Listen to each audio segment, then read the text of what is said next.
சென்னை சேப்பாக்கத்தில் உள்ள பத்திரிகையாளர் மன்றத்தில் தமிழ்நாடு தங்கும் விடுதிகள் உரிமையாளர்கள் நலச்சங்க தலைவர் சீதாராமன் சங்க நிர்வாகிகளுடன் வந்து செய்தியாளர்களை சந்தித்தார். அப்போது விடுதிகளுக்கு GST வரியிலிருந்து விலக்கு அளித்த மத்திய அரசுக்கு நன்றி தெரிவித்துக் கொண்டார். தொடர்ந்து பேசிய அவர், உணவு பாதுகாப்புத்துறை சான்றிதழ் வாங்க வேண்டும், தீயணைப்புத்துறை சான்றிதழ் வாங்க வேண்டும் என அதிகாரிகள் தொந்தரவு செய்து வருவதாகவும் 2019ஆம் ஆண்டு அரசாணையின்படி விடுதிகள் எந்த சான்றிதழ்களையும் வாங்க வேண்டியதில்லை என்று கூறினார். மாணவர்கள், இளைஞர்கள் என ஏராளமானோருடன் இயங்கும் விடுதிகளில் அசம்பாவித சம்பவங்கள் ஏற்படாமல் இருப்பதற்காகத்தானே அரசாங்கம் தீயணைப்பு துறையிடமிருந்து சான்றிதழ் பெற சொல்கிறது என கேட்டதற்கு, வீடுகள் தீப்பிடித்து எரியாதா? எந்த குடியிருப்புகளிலும் தீ விபத்தே ஏற்படாதா? தங்கும் விடுதிகளை மட்டும் சான்றிதழ் வாங்க சொல்றது எப்படி சரி என வியாக்கியானம் பேசி பொங்கி எழுந்ததோடு கேள்வி கேட்ட செய்தியாளரிடம் வாக்குவாதத்தில் ஈடுபட்டார். நான் என்ன கேட்கிறேன்னா, ஃபேமிலியில் இருந்தாக்கா நெருப்பு பற்றிக்காது, ஹாஸ்டலில் இருந்தால் நெருப்பு பற்றிக்குமா? அதான் சார். அப்போ இருங்க சார். சார் ஏ பிளாக்ல நான் முடிச்சிடுறேன். நீங்கள் கேட்ட பயில் நான் வந்துருச்சு. பில்டிங்கில் ஃபயர் ஆக்சிடென்ட் ஆகுறது இல்லையா? ஃபேமிலி தங்குற பில்டிங்கில் ஃபயர் ஆக்சிடென்ட் ஆகுறது இல்லையா? ஆமாம், ஃபேமிலி உயிர் முக்கியம் இல்லையா?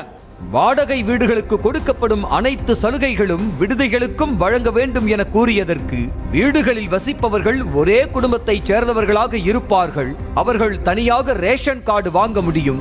ஆனால் விடுதிகளில் இருப்பவர்கள் தனியாக ரேஷன் கார்டு வாங்க முடியாது அல்லவா? அதனால் அவர்களுக்கு அரசின் சலுகைகள், திட்டங்கள் வேண்டும் என கூறுவது சாத்தியமற்றது என செய்தியாளர்கள் விளக்கம் அளித்தனர். ஆனால் அதனை ஏற்றுக்கொள்ளாத விடுதி உரிமையாளர்கள் சங்க தலைவர் சீதாராமன் யாருக்குமே புரியாத மாதிரி ஏதேதோ விளக்கத்தை கூறி அங்கிருந்த அனைவரையும் கன்ஃபியூஸ் செய்தார்.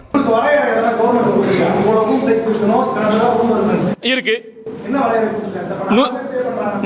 10க்கு 12 120 ஸ்கொயர் ஃபீட் ஒரு ஆளுக்கு. சார் 120 ஸ்கொயர் ஃபீட் நான் கேள்வி கேட்கிறேன். இப்போ குடிசை வாழ்வு, இப்போ ஸ்லம் கிளியரன்ஸ் போர்டெலாம் கொடுக்குறாங்கல்ல, ஒரு குடும்பத்தில் எத்தனை பேர் சார் இருக்காங்க? சாரி, ஃபேமிலி ஹாஸ்டல் ஃபேமிலி தான் sir, residential dwelling.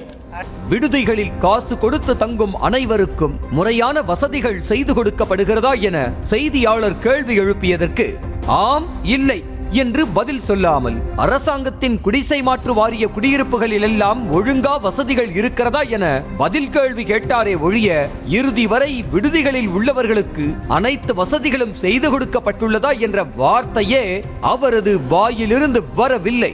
5 double bedroom பிளாட்ல 5 family தங்கினா அந்த 5 ஃபேமிலிக்கும் ஒரே குடும்ப தலைவர்னு போட்டு ரேஷன் கார்டு வாங்க சொல்லுங்க, நாங்க வாங்குறோம். அப்படி கிடையாது. நான் சொல்றேன், நான் முடிச்சிடுறேன். 5 டபுள் பெட்ரூம் ஃபிளாட்ல 5 டிஃப்ரெண்ட் ஃபேமிலிஸ் இருக்காங்க. அந்த 5 டிஃப்ரெண்ட் ஃபேமிலிக்கு 5 டிஃப்ரெண்ட் ஃபேமிலி ரேஷன் கார்டு தான் இருக்கு சார். ஏ பிளாக், பி பிளாக் வச்சுக்கோங்க சார்.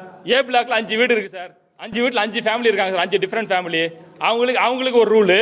அதே 5 டபுள் பெட்ரூம் ஃபிளாட் நான் எடுக்கிறேன் சார். நான் அதே 30 பேர் சமைச்சு போடுறேன் சார். எனக்கு இந்த சட்டம் அப்ப இங்க இருக்கிற உயிர் தான் உயிர், அங்க இருக்கிற உயிர் இல்லையா தான் நான் கேட்கிறோம். இறுதியில் உணவு பாதுகாப்புத்துறை சான்றிதழ், தீயணைப்புத்துறை சான்றிதழ் என எந்த சான்றிதழையும் இனிமேல் வாங்க மாட்டோம். அப்படி அதிகாரிகள் யாராவதும் நிர்பந்தம் செய்தால் விடுதிகளை இழுத்து பூட்டிவிட்டு அதில் தங்கியுள்ள 12 லட்சம் பேரையும் நடு தெருவில் நிறுத்துவோம். விடுதிகளுக்கு ஒரு பிரச்சனை என்றால் சட்டம் ஒழுங்கு சந்தி சிரித்துவிடும் என மூச்சு விடாமல் அதிரடியாக பேசினார். பிரஸ் மீட் எதுக்குன்னா, நாங்க இனிமேல் இது எதுவும் வாங்க மாட்டோம், வாங்க வேண்டிய அவசியம் இல்லை. தமிழ்நாடு முள்ள 12 லட்சம் பேர் ரோட்ல நிக்க வைக்கிறோம். 12 லட்சம் பேர் ரோட்ல வைக்கிறோம். ஒரே ஒரு நாள் விடுதிகள் இயங்காமல் போனால் சட்டம் ஒழுங்கு சீர்கெட்டு சந்தி சிரிக்கும். வரட்டும், எங்ககிட்ட வரட்டும், அப்ப பண்றோம். நீங்க சொன்னது நடக்கட்டும். மொத்தத்தில் விடுதிகள் நடத்தி வருவாய் ஈட்டினாலும் அதில் சல்லி பைசா கூட அரசுக்கு கொடுக்க மாட்டோம் என்பதைத்தான் விடுதி உரிமையாளர்கள் திட்டவட்டமாக தெரிவித்திருக்கின்றனர். இதற்கு அரசின் ரியாக்ஷன் என்ன என்பதை பொறுத்திருந்துதான் பார்க்க வேண்டும். செய்திகளை உடனுக்குடனும் துல்லியமாகவும் தெரிந்து கொள்ள சப்ஸ்கிரைப் பண்ணுங்க.